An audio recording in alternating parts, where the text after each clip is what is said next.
여러분 안녕하십니까? 광주 MBC 뉴스데스크입니다. 주민 5명이 숨진 곡성 산사태 사건을 수사해온 검찰이 책임자들을 업무상 과실치사 등의 혐의로 재판에 넘겼습니다. 사건이 일어난 지 2년 3개월 만인데 검찰은 유족 마음을 헤아리지 못하는 등 수사 과정에 미진한 측면이 있었다고 밝혔습니다. 우종훈 기자의 보도입니다. 옹벽이 무너져 주민 5명이 숨진 곡성 산사태 사고 책임자들을 검찰이 재판에 넘겼습니다. 재판에 넘겨진 이들은 이 공사 시공과 설계를 맡은 관계자와 감리자, 국토교통부와 전라남도 공무원 등 8명입니다. 이들은 국도 15호선 공사를 소홀히 해서 옹벽 2곳이 무너지게 해 주민을 숨지게 한 혐의를 받고 있습니다. 또 시공사와 감리법인 등 2곳도 건설진흥법 위반 혐의로 기소됐습니다. 검찰의 공소장에는 시공사가 경제적 이유로 당초 콘크리트로 설계된 옹벽을 보강토로 바꿨지만 비탈면의 안전성 검사를 하지 않았고 감리자는 밀도가 부족한 재료로 시공됐음에도 관리 감독하지 않은 내용이 담겼습니다. 또 전라남도 공무원은 1차 준공 검사를 하며 구조 개선서 등의 서류가 빠진 것을 알고도 문제가 없는 것처럼 허위로 공문서를 작성한 걸로 조사됐습니다.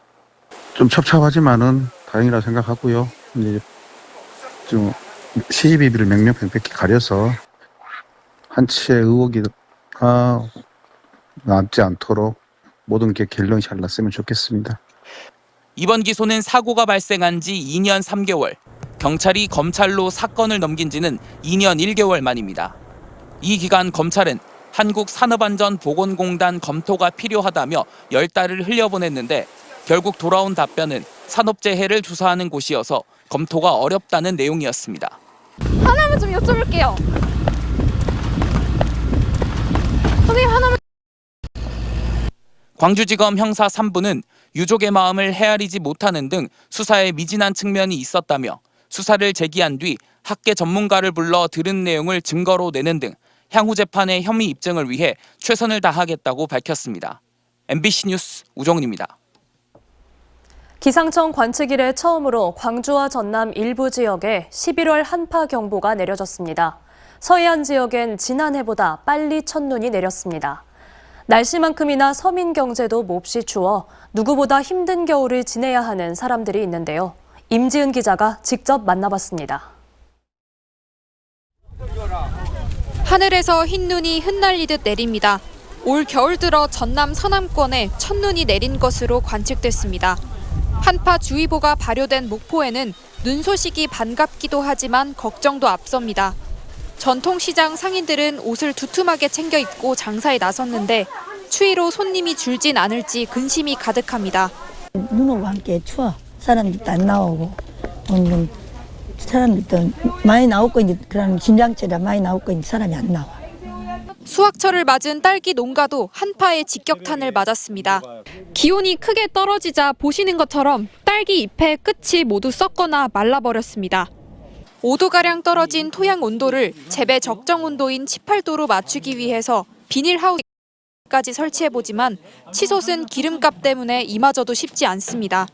특히 온도가 많이 떨어진 새벽 시간대에 그 온도를 맞춰서 이 기계를 원래 자동으로 돌려야 되는데 수동으로 돌리고 있습니다. 경비 절감 차원에서.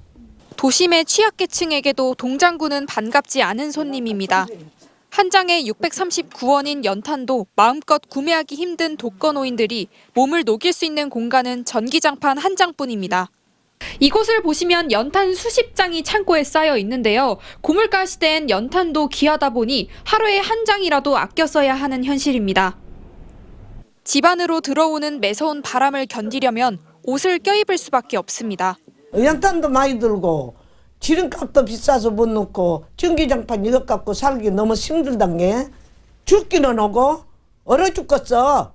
광주와 전남 일부 지역에 한파주의보가 이어지면서 모레 아침까지 1에서 5cm의 눈이 쌓일 것으로 보입니다. 지난해보다 이르게 영하권 추위가 찾아온 만큼 물가는 치솟고 있어 농가와 취약계층들의 겨울나기가 쉽지 않은 상황입니다. MBC 뉴스 임지은입니다. 국내 최대 규모의 e스포츠 경기장을 가지고 있는 광주시가 자매도시를 맺고 있는 일본과 베트남의 선수들을 초청해 글로벌 e스포츠 페스티벌을 개최했습니다. 자매도시의 우호 증진과 더불어 e스포츠를 이른바 꿀잼 도시 광주를 만드는 데 중요한 상품으로 키우겠다는 계획입니다. 송정근 기자입니다. 광주 e스포츠 경기장에서 글로벌 e스포츠 국가대항전이 열렸습니다. 종목은 피파 온라인. 경기는 한국 선수와 베트남 선수의 경기로 문을 열었습니다. Hôm nay thì cái chiến thuật thi đấu của đội từ Việt Nam từ Nghệ An đó là sẽ cố gắng phòng thủ thật chắc và cố gắng thi đấu hết mình để cống hiến cho tất cả các khán giả của Hàn Quốc và Việt Nam những cái trận đấu nó hấp dẫn và đôi công rất là đẹp mắt. 실제 축구 경기를 하듯 공격과 수비가 오갈 때마다 관중석에서 환호성과 탄식이 나옵니다. PC방에서 게임하는 것보다 여기 와서 경기를 보니까 너무 몰입감도 있고 흥미진진한 게임인 것 같습니다. 자매도시와의 우호 교류와 e스포츠 저변 확대를 위해 개최된 이번 경기를 통해 광주시는 e스포츠 메카로 발돋움하겠다는 계획입니다. 1000석 규모의 주 경기장과 160석의 보조 경기장을 갖춘 국내 최대 규모의 경기장을 완비하고 있는 만큼 앞으로 소프트웨어를 채워나가면 승산이 있다는 겁니다. 강기정 광주시장도 앞선 지난 월요일 e스포츠 전문가와 대학생 게이머를 초청해 광주만의 특색 있는 e스포츠 대회 운영과 온 가족이 함께 즐길 수 있는 e스포츠를 논의하는 등 광주를 꿀잼 도시로 만드는 데 e스포츠를 대표 상품으로 만들겠다고 밝혔습니다. e스포츠와 관련해서 우리가 지혜를 한번 모아보는 대화라는 자리를 갖게 돼서 감사하게 생각합니다. 광주시는 또 내년 초 미국 ESTV와 e스포츠 글로벌 대회 유치에 대해 상호 협력하는 협약을 체결하고 고등학교 e스포츠 육성팀 창단 목표를 세우는 등 쟁걸음을 이어가고 있습니다. 국내 최대 규모의 경기장이라는 훌륭한 하드웨어를 갖추고 있는 광주시가 걸음마 단계를 넘어 도약기를 맞이할 수 있을지 관심이 주목되고 있습니다. MBC 뉴스 송정근입니다.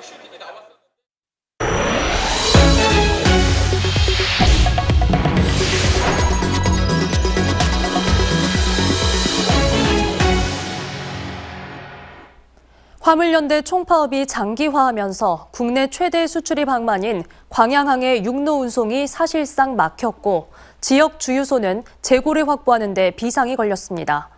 노동시민단체들은 정부의 업무 개시 명령에 대해 강하게 저항하겠다는 뜻을 밝혔습니다. 유민호 기자가 취재했습니다. 전남 광양항 국제터미널 앞 도로입니다. 화물차 옆으로 비닐로 둘러싼 농성 천막이 함께 줄지어 서 있습니다. 영하로 떨어진 날씨에도 화물연대 전남지역본부 조합원 500여 명이 물류 거점인 광양항을 중심으로 밤샘 파업을 이어가고 있습니다.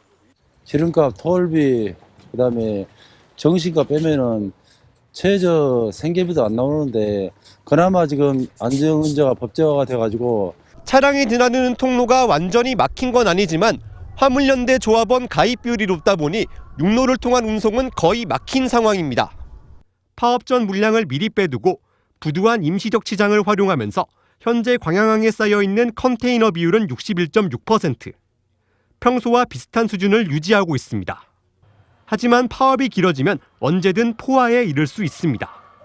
화물연대는 파업의 책임은 정부에 있다며 시멘트 업종에 내려진 업무 개시 명령을 철회하고 노동 탄압을 중단하라고 목소리를 높였습니다. 정부가 이 파업을 종료시키기 위해서는 빠르게 화물연대에서 요구하는 안전임제 연장안과 그리고 분부 확대를 해야 된다고 생각합니다.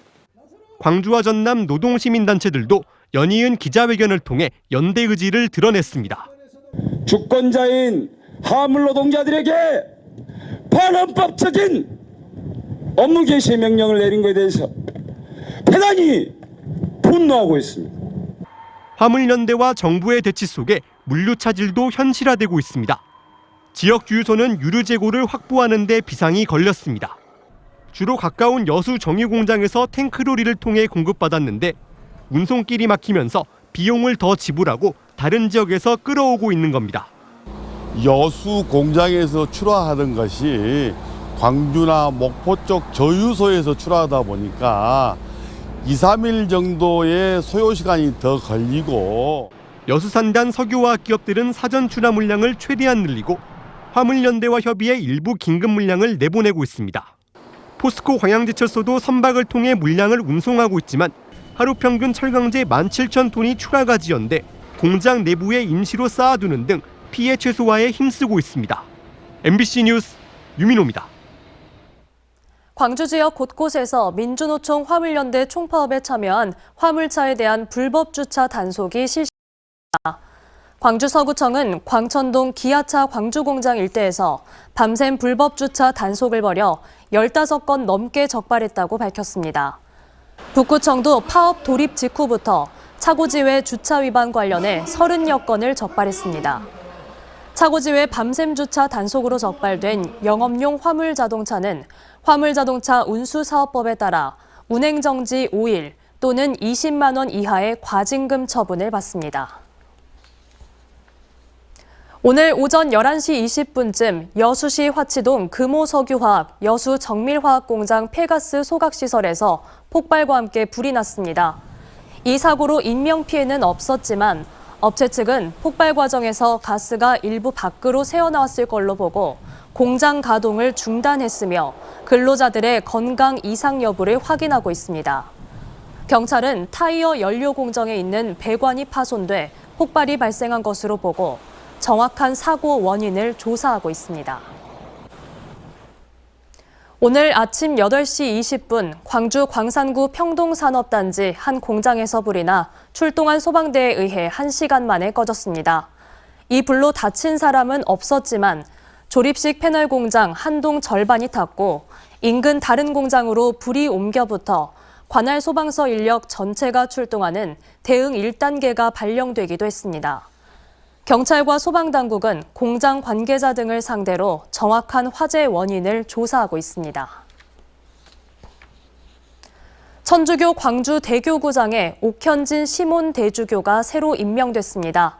천주교 광주 대교구 등에 따르면 프란치스코 교황이 광주 대교구장인 김희중 희진호 대주교의 사임 청원을 받아들이고 옥현진 시몬 주교를 신임 교구장으로 임명하며 대주교로 승품시켰습니다. 옥 대주교는 1968년 전남 무안에서 출생해 광주 농성동과 북동 본당 보좌 신부로 사목한 뒤 1996년부터 로마 교황 청립 그레고리오 대학교에서 교회 사례 전공의 석박사 학위를 취득했습니다.